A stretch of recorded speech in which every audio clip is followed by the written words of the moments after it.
god, oh my god, oh my god, oh my god, oh my god, oh my god. Okay, so guys, okay. Oh, yeah, it might be happening. It might. We might be on the cusp. So I was sitting at the gym just a couple hours ago, and I whipped out the old cellular telephone, pulled out GM Authority, just kind of scrolling through, see what I want to talk about tonight. Yeah. Okay. So this is gonna be. I don't even know what to say. I'm just gonna get into it. I just. Oh, finally, years of sitting on the sidelines. Okay. So, anyways, I read GM Ford Stellantis CEO's Tesla executive. I think it's executive of production asked to testify at a U.S. Senate hearing. Oh, yeah. Incoming accountability. Maybe. Doubt it. I doubt it. You know how these slime balls are. They get away with every damn thing. But this is a step in the right direction. What I voted for. Okay. So, anyways, let's go. I really don't know how to get into any of this. I'm just going to, I just read the article. We'll break everything down. Oh, yes. Oh, okay. So this isn't going to happen until January 14th, but it says company leaders from across U.S. auto industries, including GM CEO Mary Barra, oh yeah, have been asked to testify before Senate Commerce Committee on January 14th. It says, according to a report from Reuters, the hearing will examine how federal regulations, including emissions and EV-related policies, influence vehicle pricing and affordability. What? Oh, yeah. This is, yes. Yeah, it's like, oh, man. 1 week from Thanksgiving, but it feels like Christmas. Okay. Alongside Barra, the committee has requested appearances from Ford CEO Jim Farley, Stellantis CEO Antonio, and Tesla Vice President of Vehicle Engineering Lars Moravi. In the statement, Reuters Committee Chair Ted Cruz, Texas, huh? Okay, I thought Texas was like, well, I mean, like the major cities like Austin, Dallas, and Houston were like super, super liberal. Okay. All right. So if any of you Texans chime in here, I want to know. Because everything I've done research. Oh, maybe not. Maybe not. Okay. It says the session will focus on how government's interference continue to make vehicles expensive and out of reach for average Americans. Boom. I just released a video this morning. Those of you that keep track of this, but I just released a video this morning showing how the auto manufacturers are worried about the upper echelons of cars, pretty much just shoving everybody out, leaving everybody sitting on the curb. And it looks like government's kind of saying, hey, what are you doing? You can't do that. Or you probably shouldn't do that. Or going to be held accountable if you are doing that. Oh my God. Fire that bitch. The hearing will be, I'm sorry. I'm so excited. It says government interference continues to make vehicles not averaging transaction. I'm sorry. I'm just going to start over. Ted Cruz said the session will focus on how government interference continues to make the vehicles expensive and out of reach for average customers, noting that the average transaction prices have more than doubled over the past decade. The hearing will be held following a period of shifting federal direction for the auto industry, in particular as it relates to EVs. As covered previously, the Trump administration has rolled back the federal EV tax credit, which expired at the end of September, and the administration has also moved to rework support for the EV infrastructure related programs. What did they do for the EV related programs? I didn't see anything of that. I didn't catch any news on that. I know there's a lot of the EVs, because these people that have EVs are really not mechanically inclined. I mean, that's the whole reason is you buy an EV because it's like super low maintenance, and you just charge it and drive it. But I hear like a lot of these chargers, like the ends are all busted up. Nobody takes care of it. The cords are all dangling, or the um, chargers are just broke everywhere. Maybe that's what they're talking about. I'll have to do some research on that, and I'll get back to you guys.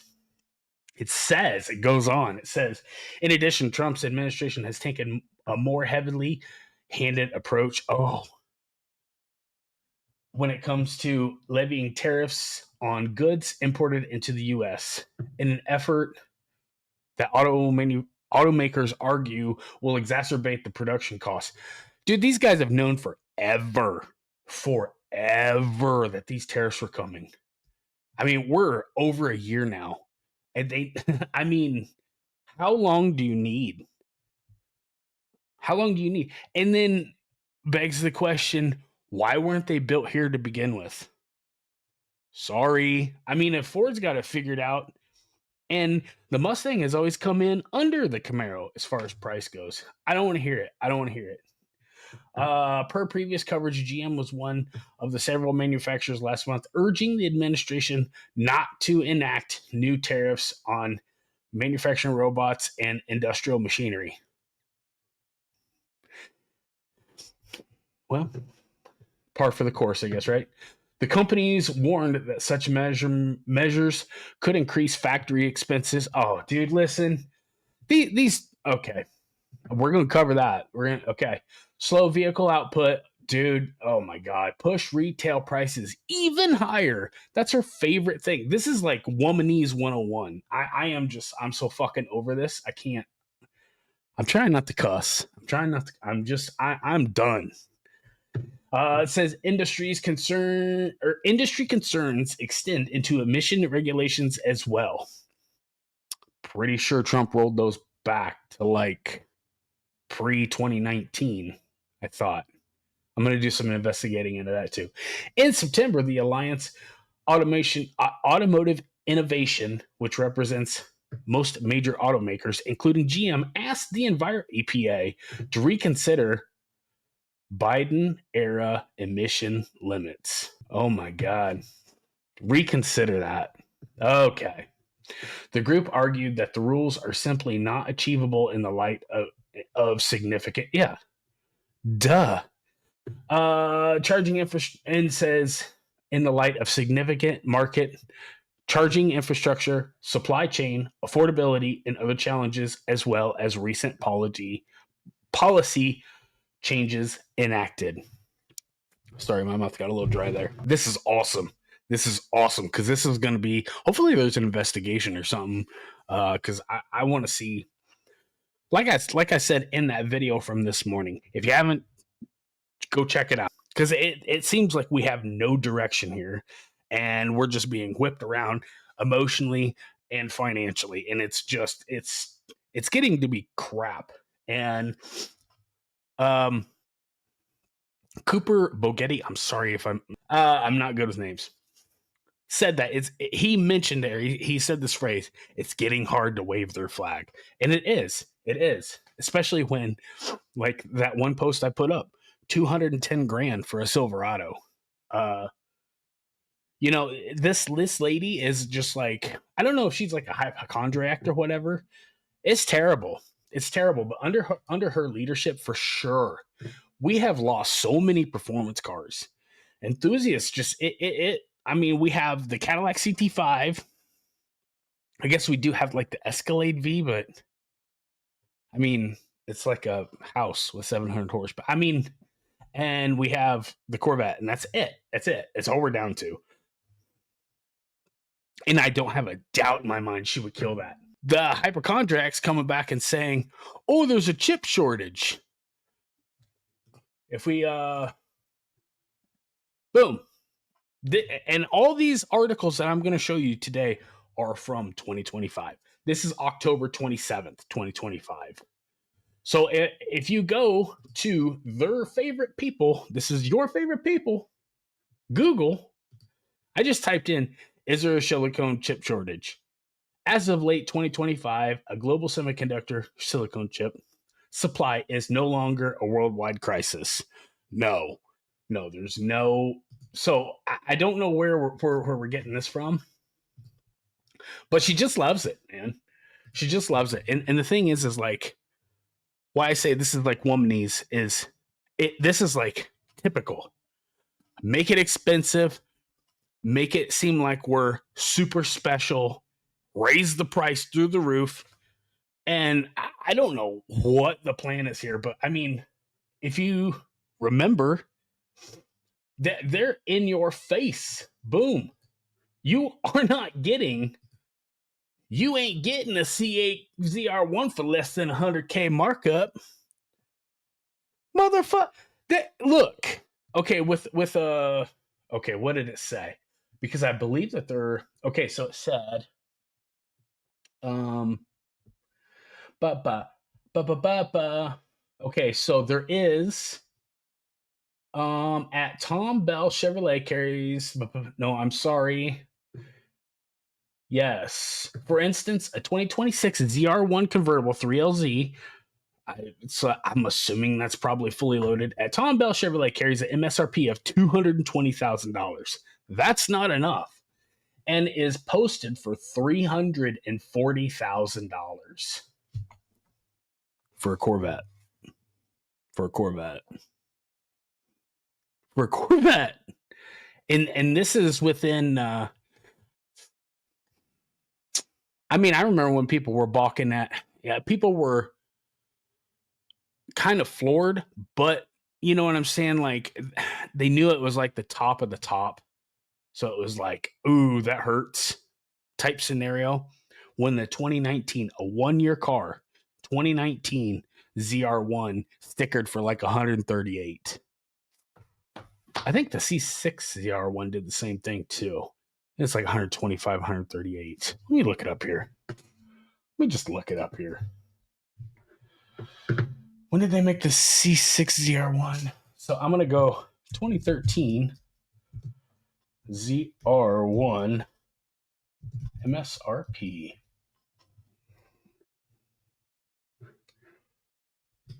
Okay, here it is. 113,575 to 111,600. Okay. So anyways, whatever. So we went from $111,000 to $340,000 in one generation. Or I'm sorry. So I guess I'll go back and redo that. Let's go back and redo that. 2019 ZR1 MSRP. And here I'll just show you so 119,000 to 123. Okay. So 136. So of everything 3ZR, that was like the full ride. 136,510 was like the highest of the high. And for some reason within one generation, we're at 340,000.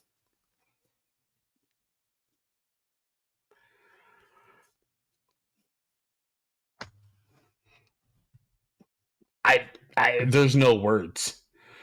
There's no words. But I don't know what they're talking about with going back and talking to the EPA about Biden's standards as far as the air pollution and all that, because as of now, this was a little bit earlier, but as of July in 2025, they're claiming that EVs are still GM's North Star. That's what they're achieving for. So, and I made a post and I said, just like that, fellas, I am out. But apparently, this trend's being caught on, because if you watch my video from this morning, they're making far less cars cheaper, far less quantity of cars that are cheaper, and they're making far more quantity of cars, that are way more expensive, like $100,000 plus. So, yeah, I think we might be bankrolling our own demise here. So yeah, interesting. I'm going to be following this, and I'm going to go back. I want to do a little bit more homework. I want to, you know what? I might just, because I haven't even technically dropped the first video. I think I might just go ahead. I might do this a part one, part two for sure. Super excited. I don't know. You guys tell me. What do you think? You think there's going to be any accountability? I don't know. I have a hard time believing that, you know, anything that we want to see, uh, you know, come to think of it, let's add that back in. Let's add that back in. I don't know, because I want to read the comments. The comments are usually like one of the best parts of this. Okay, so the comments. Yeah. Almost like many of us are on this site for years have valid points. Imagine that. Boom. Get ready for tons of whining when in reality, most of it is good old gouging begun once the pandemic hit. Boom. Exactly. Called it. Called it. With the chip shortage. Now we want a fake chip shortage. We're just like, you know, COVID-19's flaring up again, isn't it?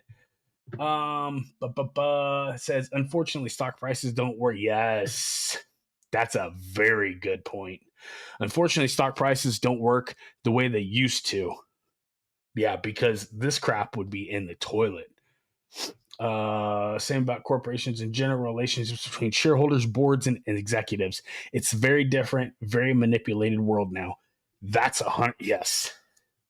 I know it's going to disappear, but I'm going to like it. I've said this forever. $29 million a year. $29 million a year. Do you think that woman is anywhere on planet Earth? Do you think she can relate to any of our concerns or what we want? No. No, I don't even know if she's in the Milky Way, dude. Yeah, it's awful. One of the reasons that prices keep going up is stupid things put into these cars. Rain sensitive. That's why I went back to my 96. Like, this is stupid. It's stupid stuff. Program to shut off your radio if you don't buckle up. Automatic door locks, lug nut keys, automatic emergency brakes, automatic windows that go up in case you forget to put them up, stop start system that everyone hates, yeah, or the electric, parking brake. I'm gonna like that one too. Yes, there's a ton of stuff. I'm stopping the bus and I'm getting off while I can.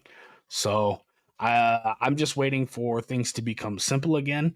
I just know that I don't know why you have to pay exorbitant amounts of money to drive a rolling data farm. So I don't know. Anyways, fully intend on doing a part 3. If you guys, I have a feeling you're gonna jump in here with your comments anyways, and you're gonna put your 2 cents in, which is that I love that aspect. I love reading your guys' comments. I really hope they get the big serving of accountability, which they deserve, and they deserve it.